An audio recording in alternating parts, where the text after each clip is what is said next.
I want to talk about why modesty is so important to me. I mean, not only physically, I mean, as much as the physical is important, dressing modest and that stuff. For me, like when a woman is wearing a long dress or a long skirt, I feel more, I feel honored, and I do my best to treat her with the utmost respect. You know, open doors or whatever. Because a woman that is willing to live that lifestyle of head covering and modesty in this society where they get belittled and stuff by others, to me, those women deserve the most honor I can give them, personally, I believe. And modesty is so important. It shows the value. It shows the dignity.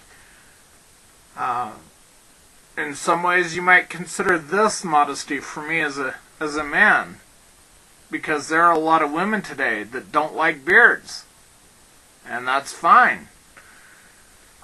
My longer hair, I don't know whether you consider that modesty or not, but there are probably a lot of women that don't really care for my hair being this long, and I've had one on one of my videos tell me I look like a homeless woman with a beard, and that I should cut my mustache. Well, you know, oh well. And I'm so thankful that I was able to create my second tunic recently. Last week I finished it, I believe it was. And I don't expect that from other people. But for me, that's the way I choose to go around in public. I mean, obviously around here, when I'm cutting wood and things like that, I'm not going to wear my tunic because it's going to make it smell like two-stroke, and that's hard to get out of clothes. But otherwise, I would wear a tunic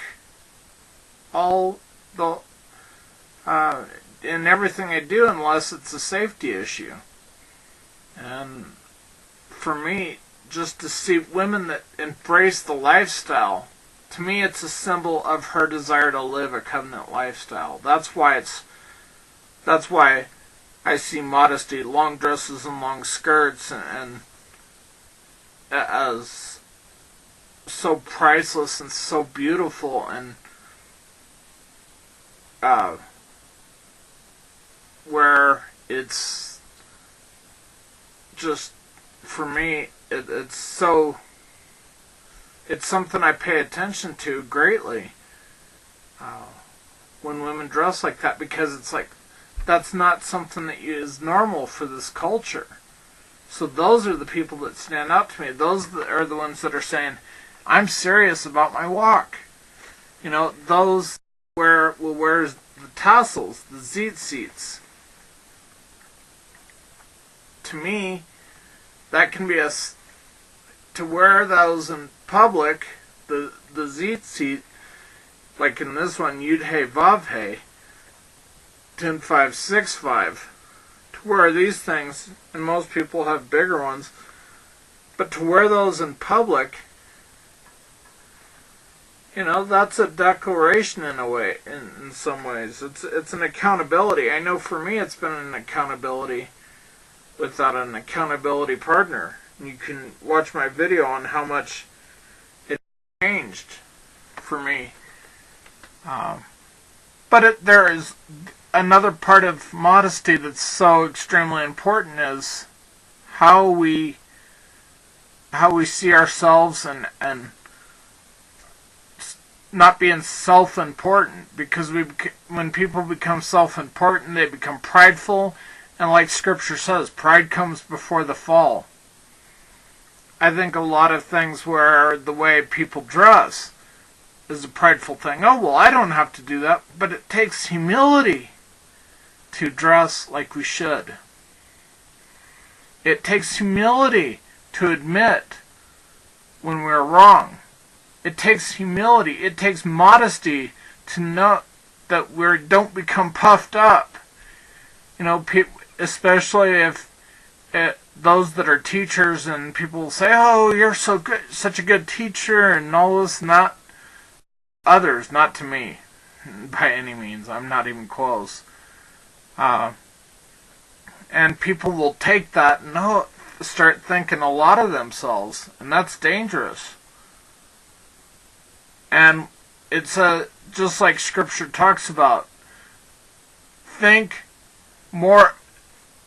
Consider others more important than yourself. That's a modesty thing, in my opinion. That to think more, that others be more important than ourselves.